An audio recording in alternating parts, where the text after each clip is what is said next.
He helped bring the Super Bowl to Las Vegas and aims to keep it coming back. Sam Joffray, President and CEO of the Las Vegas Super Bowl Host Committee, is our guest this week on Nevada Week in Person.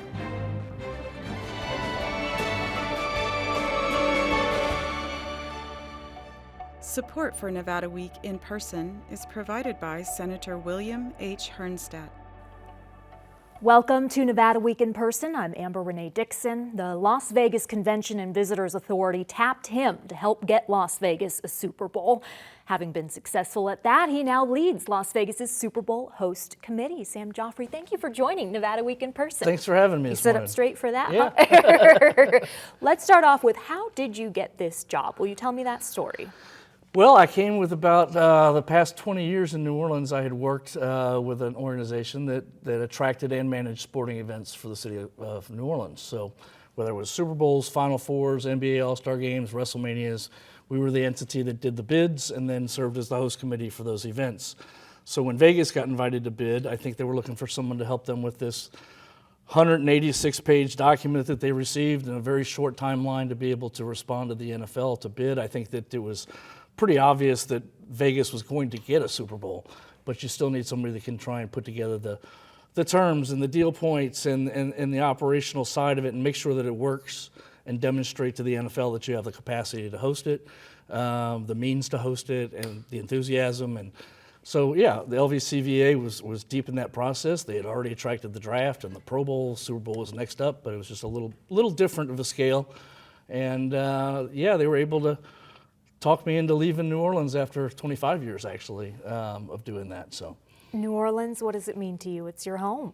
Born and raised, but a lot of similarities in tourism and hospitality and knowing the value of that, knowing how to host events and make people feel really special, and make events feel really special and make them very successful was a great recipe that we had developed there.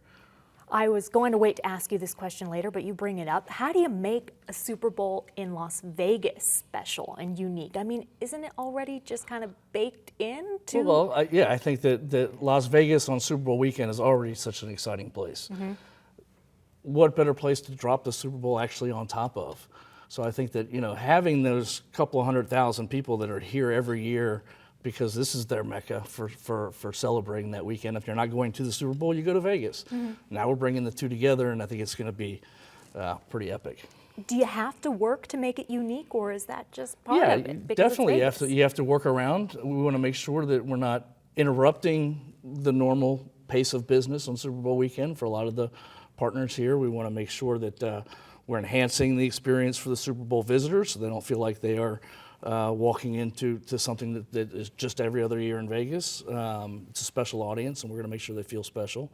And then hopefully, for all the Southern Nevada residents, we're going to make it an incredible experience that they can be part of as well. So instead of just watching it on TV, be able to come down and do some of the special activities that are happening that week. You think you're going to get locals when the Strip is going to be that packed? I don't think we're going to have to bring them to the Strip. I think we're going to bring them to other places and create some. We've got some plans we'll be announcing soon, but ways to be part of the Super Bowl, whether you're a volunteer or you want to come get autographs or you want to celebrate in the weekend. I think we'll have some ways to do that in different parts of town. What are some of the biggest challenges you're facing right now with putting on this Super Bowl here? I think it's really the fact that we just don't have any data from past Super Bowls or major sporting events like this. When we bid on the Super Bowl, we had to throw a lot of educated darts at the board on things like staffing and public safety and what does the stadium look like. We didn't have a Raiders game yet with fans. Wow. To draw from. So, one of those is just kind of figuring out everything for the first time. It's also what's really exciting about it. What I've enjoyed the most is not just dusting off old plans, but authoring everything from scratch. So our staff, our committee, our volunteers, everybody kind of has a pride of authorship in this Super Bowl being the first. So that strikes me that when you were submitting this bid, there had not been one Raiders game with fans. Correct. We had to go through and estimate budgets and estimate attendance numbers and how do people get to the stadium and how is this all going to work. So we're now learning. We've got data since then. So we're able to kind of look at it and see how what we guessed aligned. And then once you take that and throw in the Super Bowl part of the equation, which means they're going to turn everything upside down anyway, and it's going to be nothing like a Raiders game. Yeah. But you need that baseline to be able to flip from. So you moved here officially January 2022, I think you said. I was working here a lot in 2021 throughout COVID, working on the process. And then once we got it awarded in December of 21, I moved here January of 22. What would have kept Las Vegas from getting a Super Bowl? Well, you know, the bid process, Vegas was the only city invited to bid for that year because of a lot of complications with the schedule. New Orleans was supposed to host in 24. The NFL went to a 17-game season, which moved the Super Bowl by a week. So New Orleans, in our bid for 24, we're given the opportunity to rebid for 25. So I'd just done Because that. it landed on Mardi Gras. Exactly, exactly. So I'd just done 2 bids, actually, for New Orleans. And even though you're only bidding by yourself, you're bidding against yourself. So if the numbers aren't right, if the hotel rooms aren't there, if the rates aren't there, if the revenues aren't there, there's a lot that goes into that bid package that you have to agree to, or say, you know what, we're not going to do that, but we're going to do it this way instead. So you've got to kind of gain that confidence of the NFL staff, who officially endorses the bid to go on to the NFL owners, who then vote to award it. So those numbers were kind of worrying you about whether Las Vegas might get a Super Bowl. yeah, we had no idea what it was going to cost to produce a Super Bowl here yet, and we're yeah. still figuring that out. What is a successful Super Bowl in your opinion? Oh, that's easy. On Monday morning, we want to make sure that everybody that came to town for Super Bowl, whether they were the teams, the sponsors, the owners, or the fans, the media, that everybody is saying, that was awesome, the Super Bowl should be here every year.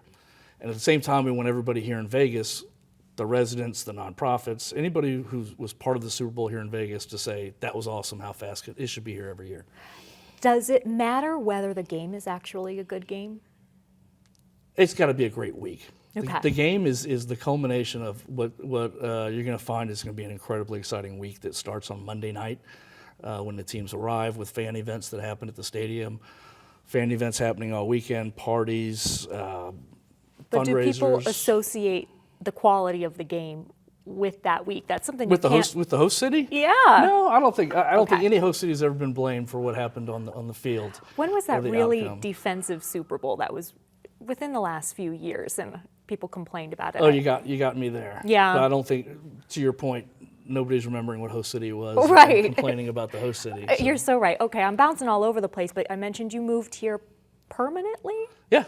It's a full-time effort. We built out a staff, office space for the host committee. So the host committee is actually a full-time staff of 14, supported by an executive committee and 11 subcommittees of volunteer professionals from around the city that are helping our staff make sure we get it right on all fronts, from media and PR to the volunteer operations to the event operations, transportation, public safety. So we've got about 300 committee members that are volunteers from the community helping our staff as we then work with the NFL. We're kind of like a wedding planner between Vegas and the NFL, but we're definitely representing Vegas in the effort. Who's the full-time. bride? I guess you could say we're both bridezillas. It's two great brands finally coming together after how many years of not even being able to be mentioned in the same sentence. You can imagine that it's a little more Shakespearean than even Romeo and Juliet. I haven't heard the Super Bowl described it that way, coming to Las Vegas. But in your role, you are also an ambassador of Las Vegas. And so I wonder, how have you familiarized yourself with the city, and how much do you feel you need to know about its history, et cetera? Well, that was 2021. That was learning about venues. That was learning about traffic patterns. That was learning about hotel rooms, putting together the bid. As soon as I moved here, I learned quickly that Vegas is a very, very hospitable city, not just for tourists, but for residents. I think so many people moved here for the first time themselves. I was open arms, really welcomed and found it very easy to kind of navigate and network through introductions from a couple of key people to start. And then those introductions just kind of kept flowing and flowing and flowing. So, that's one thing that Vegas has that I don't think anywhere else has, is that hospitable nature for residents. Even compared to New Orleans? Compared to New Orleans. In New Orleans, totally different culture. You've got decades of generations of families that have been there forever, and here, what you tell me is more. I have one employee who's a fourth generation native, and his kids are now fifth generation. But and that's a rarity. Usually, I'll meet 1 or 2 generations deep, whereas in New Orleans, you got to crack through, 8 to 10 generations worth of families. Wow. Does that make planning a sporting event more difficult?